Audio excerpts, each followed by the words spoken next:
Ok, ou seja, no fundo, fazendo aqui um apanhado do que já falamos, surge-me a seguinte questão.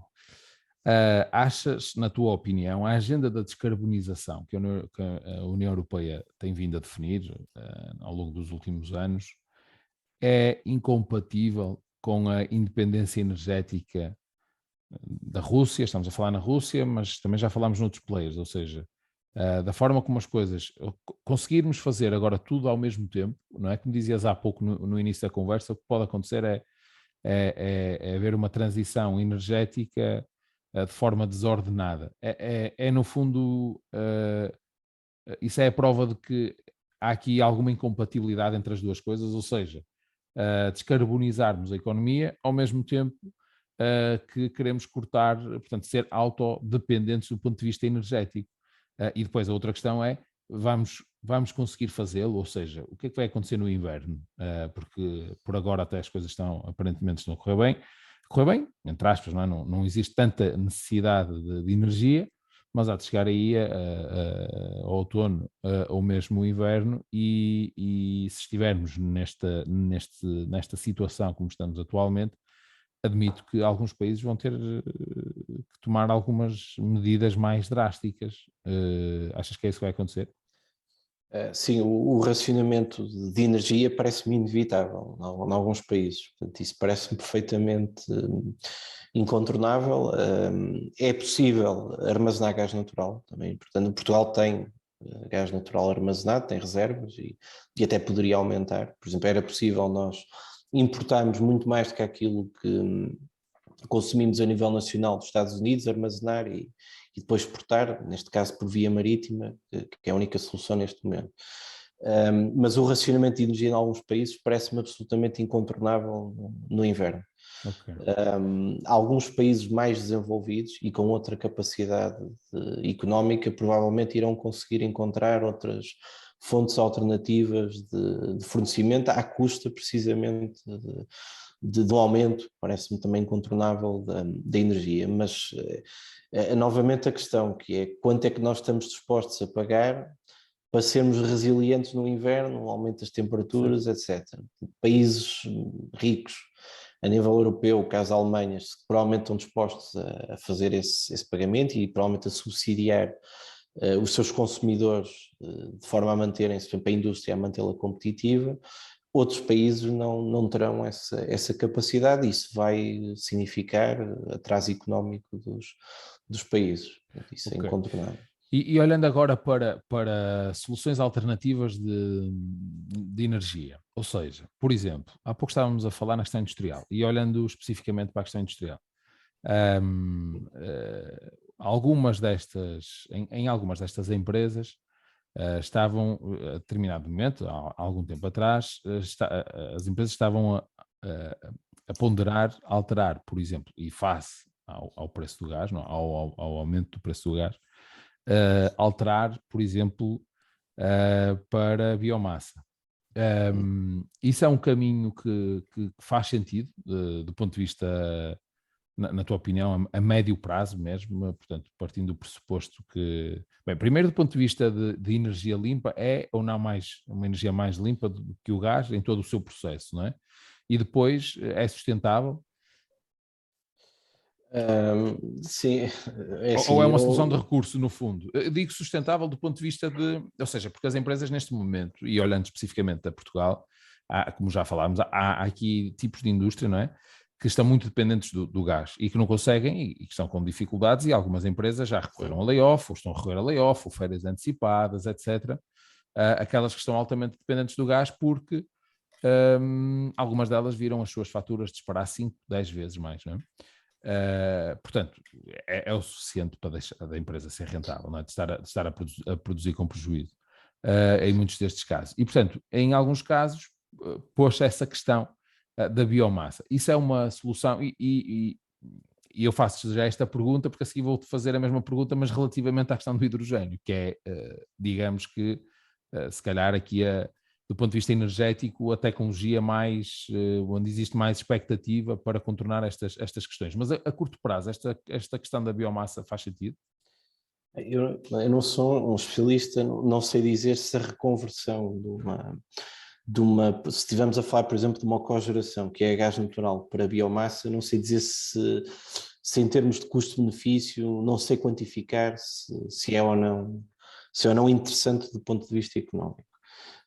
Que é uma possibilidade, mas a biomassa também é preciso perceber a energia primária da biomassa, se nós temos em quantidade para podermos produzir e alimentar esta produção local de energia elétrica à biomassa. Há aí muitas teorias de conspiração e de internet sobre qual é a origem da matéria-prima para as centrais de biomassa que temos em Portugal.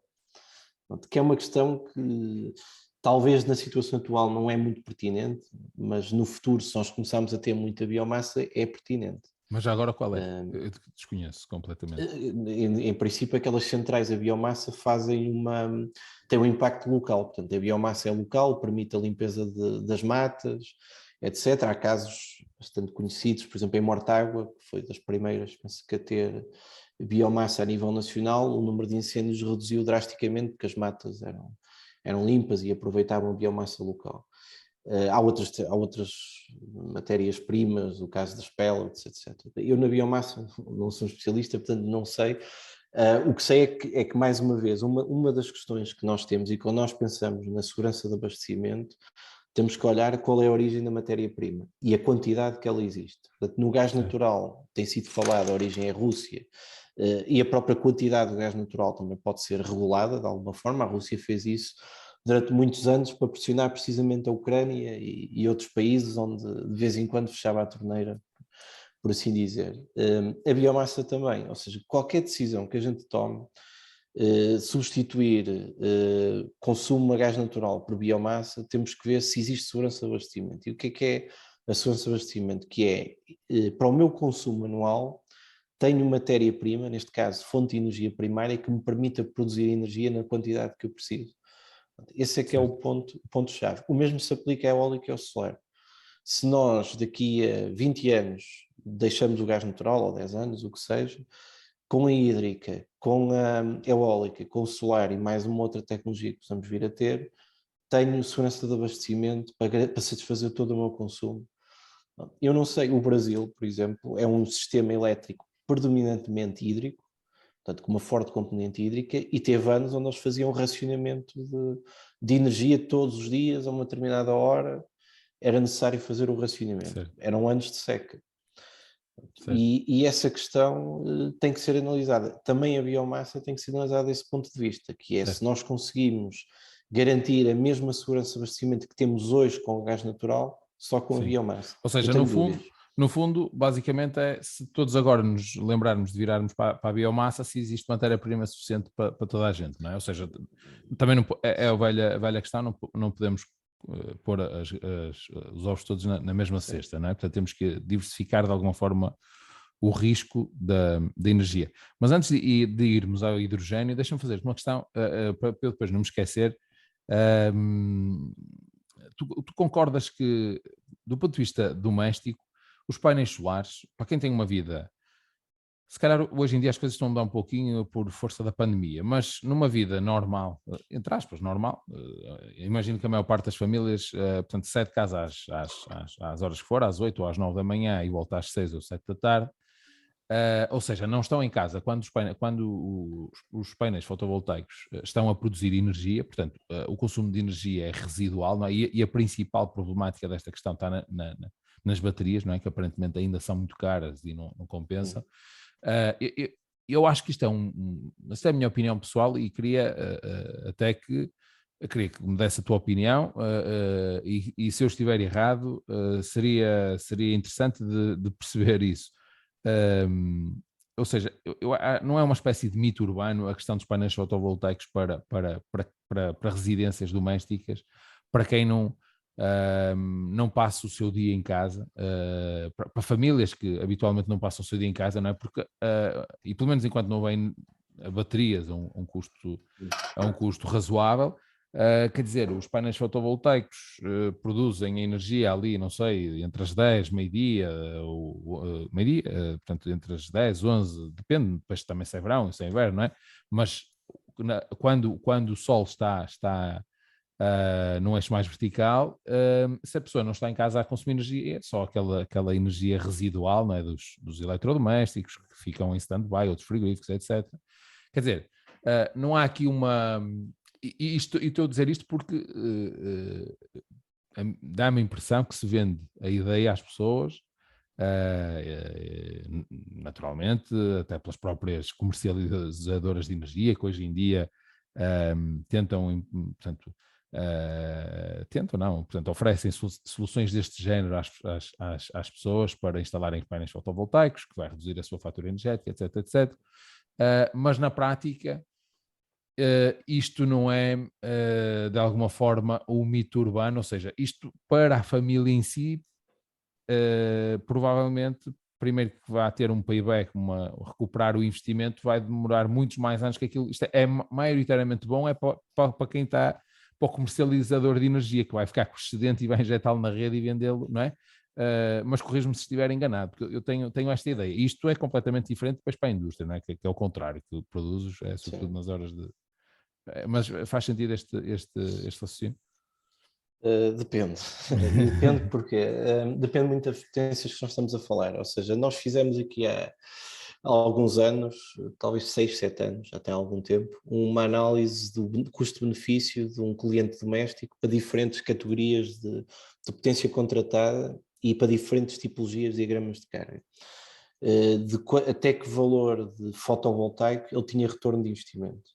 Okay? Era esse o break-even point, no fundo, para isto. E na altura nós estamos a falar de preços de eletricidade muito mais baixos do que temos atualmente. Portanto, se o retorno de investimento é 6 ou 7 anos, é isso que muda, mas o break-even ou existe ou não existe. E o que nós tentámos na altura é que um cliente doméstico normal estamos a falar até potências contratadas de 1035, portanto, que é uma família de 2 pessoas até 5, 6 pessoas no máximo, talvez até um pouco menos, no máximo 1 kW de fotovoltaico. Acima disso, o investimento não tinha retorno precisamente por essa questão de depois como era remunerado o excedente. Isto foi numa altura em que o decreto-lei em vigor pagava o excedente ao preço médio do mercado de eletricidade durante o mês. Portanto, era muito pouco atrativo a remuneração que tinha. Atualmente o decreto-lei mudou, mas também não anda muito diferente disso. E por isso eu diria que aí nesse cenário o fotovoltaico interessa até um determinado valor, que seriam, estamos a falar de 500 watts, 1 kW no máximo, precisamente para esses casos onde as pessoas não estão em casa e não têm grande benefício. Mas o caminho poderá ser esse, e é que, voltando à questão das comunidades, eu posso não estar em casa, tenho excedente, mas o meu vizinho pode estar e posso vender o excedente a ele. Portanto, a questão coletiva aqui seguramente vai melhorar o retorno de investimento que esses sistemas têm. Portanto, acho que isso é importante. Nós voltamos à questão também do planeamento, e aqui também em Portugal, quando eu vou comprar em Portugal e na Europa também um pouco assim, vamos comprar um fotovoltaico, nós não temos um correto dimensionamento do meu fotovoltaico de acordo com o meu diagrama de cargas, por exemplo. Por exemplo, eu posso não ter, ou pode não ser interessante para o meu diagrama de consumo, ter a minha produção, os meus painéis orientados a sul. Posso ter outro tipo de orientação que me vai achatar um pouco mais a curva de produção ao meio-dia, por exemplo, vai produzir menos, mas produz um pouco mais tarde. Há exemplos, o IKEA, numa das suas lojas na zona de Lisboa, não sei se terá sido junto a Frielas, não me recordo, Alfragide, não sei. Os painéis não estão orientados a sul.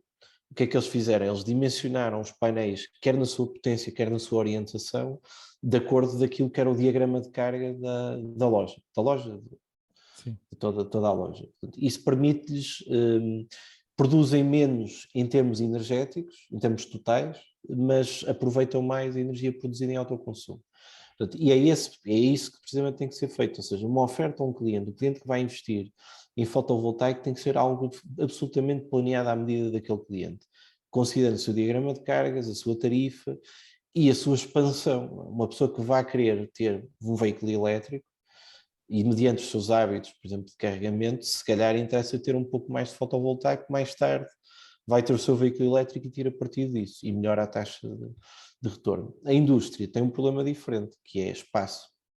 a indústria consumidora intensiva de eletricidade tinha todo o interesse em ter fotovoltaico, mas não tem a área útil disponível para ter um valor que seja significativo. Também aí as comunidades de energia poderão eventualmente fazer Sim, porque algum muita indústria sentido. até está inserida em espaço urbano e lá está, a questão da comunidade é um pouco essa, não é? Ou seja, a pessoa que até tem os painéis, mas não está a utilizar a totalidade, vende.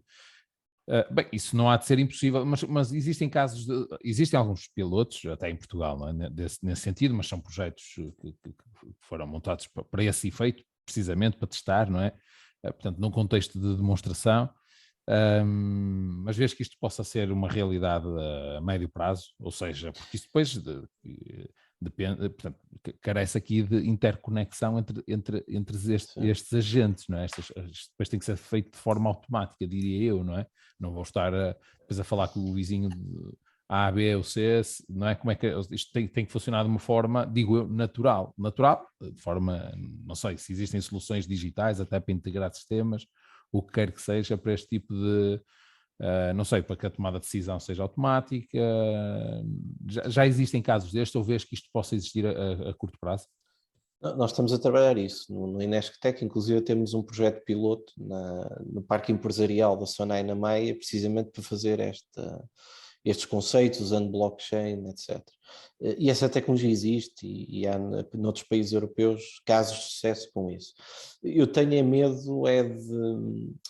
do que se possa fazer com isto. Há muitos disparates, e aliás isso chegou a ser discutido em alguns fóruns a nível nacional, ideias extremamente perigosas, e até noutros países isso existe, que é a ideia de olhar para a rede como uma bateria que armazena. Essa ideia andou a ser discutida, inclusive cheguei a ter algumas conversas um pouco até surreais sobre isso, porque são ideias perigosas. Quando nós nos separamos daquilo que é a infraestrutura física da rede, começamos a ter, tudo é possível, mas no mundo real não é possível. Ou seja, houve uma ideia, há uma tendência errada, na minha opinião, de usar a rede como uma bateria. O que é que isto significa? Eu não estou em casa, injeto na rede elétrica, fico com um crédito de horas solar, chego a casa à noite, ativo o meu crédito, consumo energia da rede como que fosse virtualmente aquela energia que injetei na rede.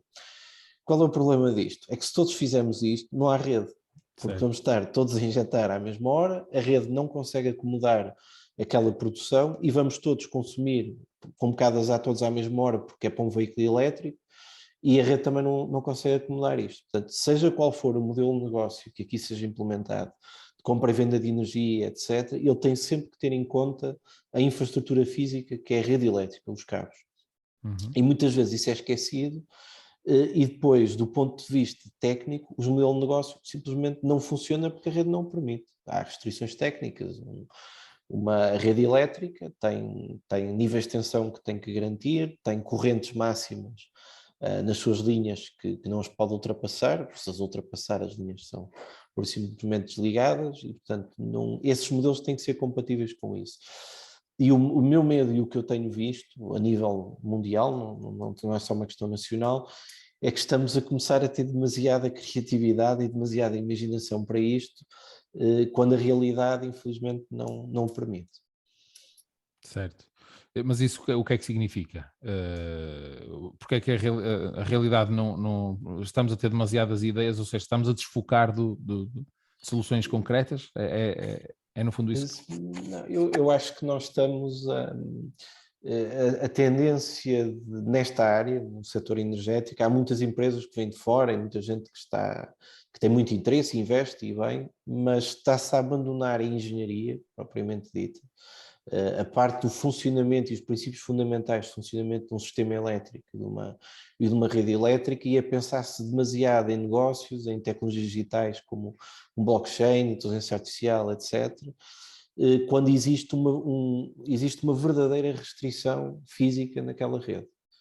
E isso está a ser bastante esquecido. Eu tive esta semana num evento, e esta questão de usar a rede como uma bateria era precisamente usado como um exemplo daquilo que não deve ser feito, porque aquilo não beneficia ninguém, por simplesmente. Aliás, isso leva a um reforço da rede. Um reforço da rede significa pagar mais pelo uso da rede e um custo maior de eletricidade. E vais ter que ir, de alguma forma, consumir essa eletricidade a outras fontes? Provavelmente que não, não é? Porque no fundo, Sim. numa cultura, na nossa cultura, os hábitos não são 100% das pessoas, mas uma boa parte das pessoas tem determinadas rotinas muito similares, não é? As pessoas chegam a casa mais ou menos todas à mesma hora, tomam os seus banhos, jantar, o que quer que seja. Portanto, no fundo aquilo que estás a dizer, toda a gente se vai lembrar de fazer as mesmas coisas às mesmas horas, e é isso que vai acontecer, não é? Na prática depois não há energia, não há energia para ninguém, porque não há energia propriamente, não existe armazenamento de energia, não é? Portanto, a energia vai acabar por se consumir energia de outras fontes que não as que dão origem à comunidade, não é? Ou seja, os painéis, neste caso, os painéis fotovoltaicos, não é? Ok. Também não é possível, também é importante dizer isto. Nós não, se estivermos numa comunidade, temos 4 consumidores a produzir e injetar na rede e outros 4 a consumir, nós também não podemos pintar os eletrões e dizer eu estou-lhe a vender esta energia verde, por assim dizer. Certo. Há também questões físicas aqui, mas estamos a falar de um acerto local e temporalmente coexistente. Certo. Que é, aliás, um desafio do hidrogênio verde. Há algo que também não tem sido discutido, inclusive a diretiva europeia tem uma gralha, é algo curioso, que o que é hidrogênio verde? Portanto, eu se produzir localmente, tiver painéis fotovoltaicos e tiver um eletrolisador ligado aos painéis e produzir hidrogênio, é hidrogênio verde. Mas se eu não tiver toda a minha produção local renovável e eu consumir da rede, o que é hidrogênio verde? Ou seja, eu posso fazer um acordo com um parque eólico ou fotovoltaico e compro-lhe toda a produção durante um ano e produz hidrogênio na proporção da sua produção de energia elétrica. Posso dizer que aquilo é hidrogênio verde? Fisicamente não, porque não há um acoplamento temporal entre as duas fontes. E essa discussão a nível europeu existe, inclusive há um artigo da Escola de Regulação de Florença que discute várias medidas ou várias opções para garantirmos o hidrogênio verde, mas isto também é um assunto bastante pertinente. O que é verdadeiramente o hidrogênio verde, se nós estivermos a falar muitas vezes de uma produção onde a central ou que produz o hidrogênio não consome apenas de fontes locais, mas também da rede elétrica. E aí é extremamente difícil dizer o que é renovável e não é quando estamos a consumir da rede. Certo. Rede pública. Exatamente. E esse era o tema que eu queria dissecar aqui um pouquinho melhor. Primeiro, partindo do pressuposto que todos percebemos muito pouco de hidrogênio, o que é o hidrogênio? Não é? Já falaste que existe hidrogênio verde, o que é hidrogênio verde, o que é hidrogênio azul, ou outros tipos de hidrogênio, e porque é que apareceu agora, quem diz agora, começou-se a falar há alguns anos atrás, agora com esta questão tem-se vindo a falar cada vez mais com esta questão portanto, depois do pós-pandemia e com as restrições agora da guerra, com os aumentos dos custos energéticos, etc., tem vindo a ganhar ainda mais pertinência. Mas antes disso, e creio que é antes, anterior, inclusive à pandemia, já existia aqui a nível nacional um debate aceso da pertinência do investimento que se ia fazer no hidrogênio. Ou seja, nós tínhamos, de um lado, uma série de académicos, empresários, investidores, quer dizer, um pouco de vários perfis de pessoas que eram contra o investimento. Portanto, eu acho que a ideia não era contra o hidrogênio propriamente dito, era contra o montante de investimento que se estava a fazer e isto associado às rendas, aos contratos de longo prazo, no fundo, que nos poderiam prejudicar depois a médio e longo prazo. Ou seja, estávamos a investir, na altura falava-se o mesmo que a Alemanha, 8 mil milhões, talvez temos previsto investir 8 mil milhões e a Alemanha 9 mil milhões, o que, fazendo aqui a comparação em termos relativos é de facto, ou seja, no fundo nós estávamos a pagar demasiado para ir à frente, quando depois iríamos andar a pagar este preço durante não sei quantos anos. Isto creio não estar a dizer nenhuma asneira, eram mais ou menos os argumentos de um lado. E depois existia o outro lado, que era o lado, desde logo de quem implementou estas medidas portanto, foram saindo um conjunto de linhas de incentivos e de apoios e etc.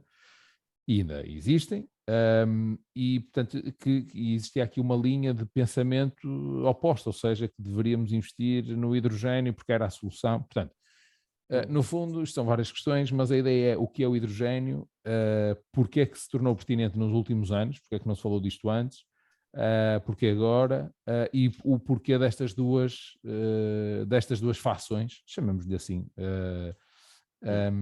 relativamente a este tema do hidrogênio. Eu o hidrogênio também não percebo muito, mas em termos de tecnologia. Bem, mas o hidrogênio é um ponto que muitas vezes também está muito mal explicado. Aliás, isso ocorreu no debate entre os dois candidatos à presidência francesa, entre o Macron e a Le Pen, onde, a certa altura, a Le Pen dizia que o hidrogênio era uma fonte de energia primária. Não sei se era assim que ela dizia, mas era algo do género, e o Macron corrigiu-a. Aliás, ela comparava, penso que o hidrogênio com o nuclear, não me recordo agora bem, mas corrigiu-a e explicou-lhe bem que o hidrogênio é um vetor energético. Portanto, o hidrogênio não é uma fonte de energia primária, é um vetor, e isso significa que nós convertemos uma determinada energia primária nesse vetor que acaba por ser digamos, um transportador de energia, se nós quisermos pensar assim. A eletricidade é um vetor energético. Nós convertemos carvão, gás natural, velocidade do vento e radiância num vetor que é a eletricidade. O calor e o frio também é um vetor. Nós produzimos calor e frio a partir também destas fontes primárias. O hidrogênio também. Portanto, é um vetor energético que pode ser usado para transportar também esta energia. Nós podemos transportá-lo como a eletricidade por interligações, como o gás natural, por exemplo, como podemos torná-lo num estado líquido e transportá-lo à semelhança do gás natural, sendo que aí temos que pensar na eficiência global. Portanto, quem fala mal do hidrogênio, ou quem tem algumas objeções ao hidrogênio, falar mal é um termo demasiado informal, falo primeiro, porque como vetor energético não é dos melhores. O poder calorífico do hidrogênio, portanto, se nós compararmos com outros vetores energéticos, não é os melhores. O rendimento global, e o que é o rendimento global? Passar da energia primária, produzir hidrogênio, se o tivermos que passar para estado líquido, que era aquilo que se fazia, que se estava a pensar em síntese, e essa questão dos 8 mil milhões estava muito em torno disso. E depois voltar a torná-lo no estado gasoso, por exemplo, para um motor de combustão, para uma turbina de combustão, para produzir energia elétrica, ou o que é que seja, o ciclo global de rendimento é muito inferior a outras tecnologias, ou a outros vetores energéticos. Inclusive a combustão do hidrogênio também não está longe de ser um assunto resolvido, e basta ver as opções que existem no mercado. Essas são dois factos relativamente ao hidrogênio que me parecem, na minha opinião, incontestáveis. Ou não é incontestável dizer que é por isso que não devemos ter, mas é um facto e deve ser estudado e deve ser ponderado. Depois há o outro lado, e o outro lado é, se nós queremos fazer uma descarbonização da indústria, o hidrogênio não interessa a um consumidor doméstico. Pode haver o blending com a rede pública de gás, mas não é por causa dos consumidores domésticos. Mas isso também existe um piloto em Portugal. Mas se nós queremos fazer uma transição energética, ela não pode ser feita à custa apenas de eletrificação. Se nós tivermos muita renovável no país, podemos eletrificar e descarbonizamos a indústria e outros consumidores. Ela tem que ser feita mais rápido, tem que ter algo complementar, e o hidrogênio é um desses vetores, e talvez seja neste momento o vetor mais interessante para acelerarmos a descarbonização, que é isso que nós efetivamente queremos e estamos a falar, e nomeadamente a descarbonização da indústria e dos transportes. O setor dos transportes, não podemos esquecer que é um dos maiores responsáveis pelas emissões de CO2, também pelo consumo de energia. Também não podemos eletrificar todo, na sua totalidade, temos de ter um mix energético que não seja apenas um único vetor. Portanto, essas são acho que as razões de um lado e as razões do outro lado. A questão se nós devemos investir agora ou esperar é também uma questão pertinente. Eu diria que o investir agora depende em quê? Ou seja, se nós gastarmos 8 mil milhões de euros a importar tecnologia e eletrolisadores para Portugal, fazer apenas projetos a nível nacional para produzir hidrogênio e exportá-lo, também era esse um dos objetivos para o resto da Europa, e eu não sei se isso será a melhor estratégia. Se nós gastarmos 8 mil milhões de euros para construir um cluster nacional de toda a cadeia de valor do hidrogênio, aí sim, mesmo que o custo da tecnologia hoje seja maior e que começamos cedo mais e por isso custa-nos mais, um cluster industrial para seja o que for é sempre uma vantagem. Espanha fez isto na eólica, Espanha criou um cluster para a eólica, mais ou menos na mesma altura que Portugal também fez os primeiros leilões, talvez um pouco antes, e criou um pipeline para a indústria eólica, e isso teve, na sua expressão, por exemplo, a Gamesa, que era uma empresa, depois teve outros problemas económicos, mas isso também tem um pouco a ver, e também é preciso garantir uma certa sustentabilidade, mas teve, mas não só, a Espanha, mesmo no País Basco, tem uma série de indústria que fabrica componentes para as turbinas eólicas, para os sistemas eólicos, e portanto tinha todo um pipeline nacional que lhes permitia criar um conjunto de externalidades positivas para a economia. Se nós fizermos isso no hidrogênio, e existe indústria nacional para o fazer, há empresas, várias empresas nacionais, umas mais famosas que outras, a Fusion Fuel, que pronto, não é bem nacional, mas tem uma forte ligação ao país e tem indústria cá, que é perfeitamente possível de fazer. Existe indústria, é preciso fazê-lo, e existe investimento privado neste momento. A EDP Renováveis à cabeça. Mas esse até é um dos projetos mais relevantes que têm vindo a público. No fundo, o que é que uma empresa como essa, o que é que está a fazer propriamente? Está a produzir hidrogênio para o vender, para o vender a quem? Qual é a ideia? É exportar? É vender a agentes, portanto, para a indústria? Transformá-lo em... há uns tempos falava-se na questão, não relacionada com este projeto, mas falava-se na possibilidade de haver uma rede, ou ser integrada na rede existente de abastecimentos, uma rede de hidrogênio.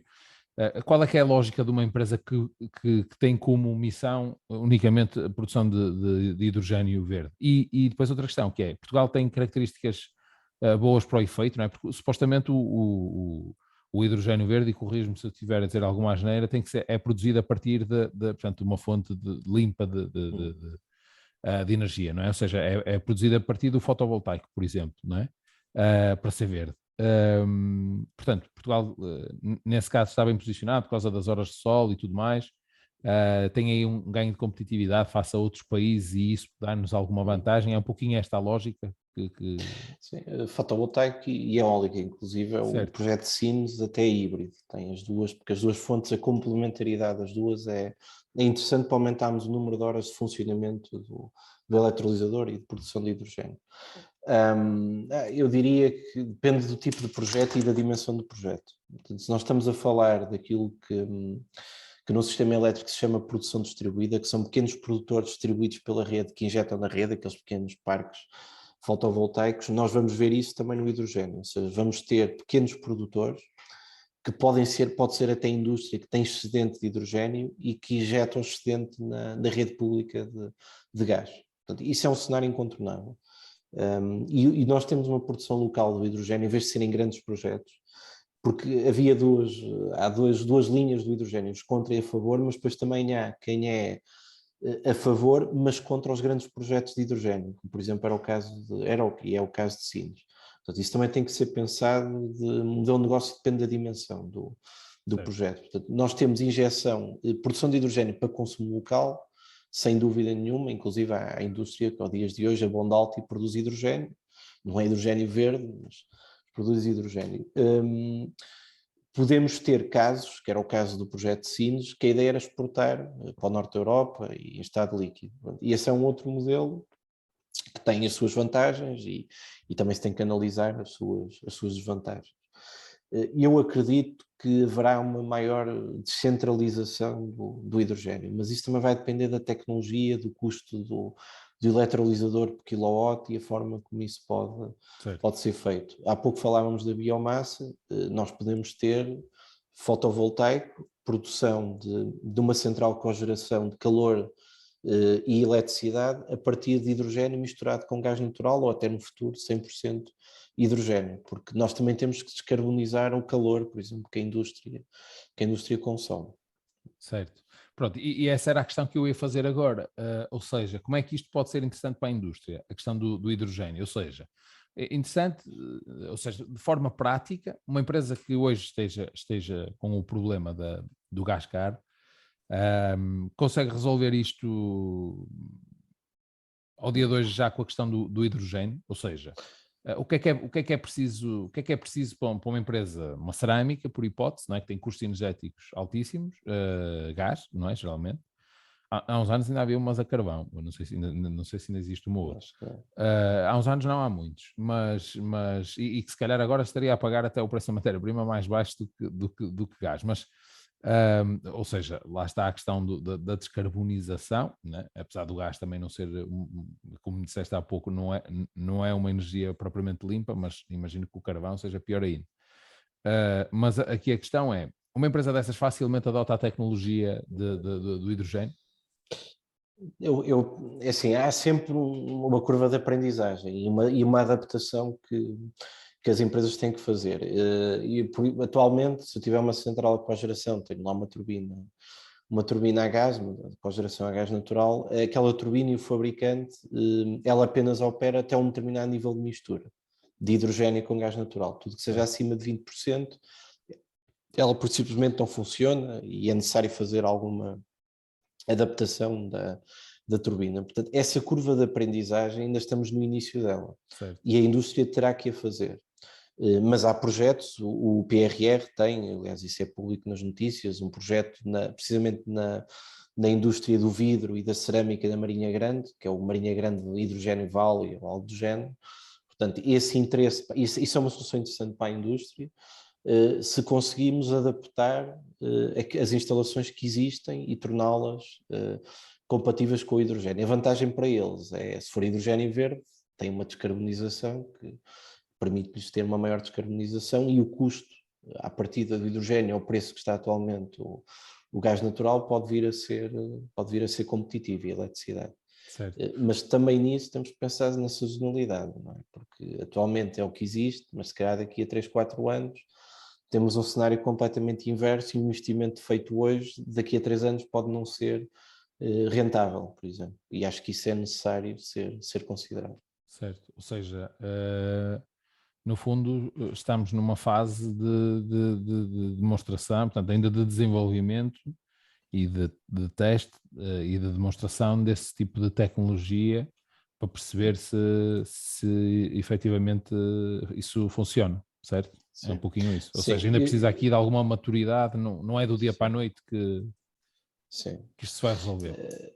A maturidade de construir modelos de negócio, ou business cases, que permita precisamente mostrar essa vantagem e ter uma indústria que tem que produzir isso. Se nós conseguimos criar uma cadeia de valor do hidrogênio, como se fala também para o armazenamento, as vantagens a nível nacional são muito maiores e a própria adoção é muito mais rápida. Certo. Somos mais competitivos e acho que o caminho é esse e há a indústria nacional e também há outras empresas que não têm essa ambição. Nós olhamos a uma EDP e uma Galp, não estamos à espera que eles produzam tecnologia, estamos à espera que eles criem esses projetos precisamente empresariais que usem as tecnologias nacionais e que permitam também a produção de hidrogênio é também um negócio. Sim, e que tem um efeito de arrastamento interessante. Bem, Ricardo, agradeço a tua disponibilidade e a partilha de conhecimento.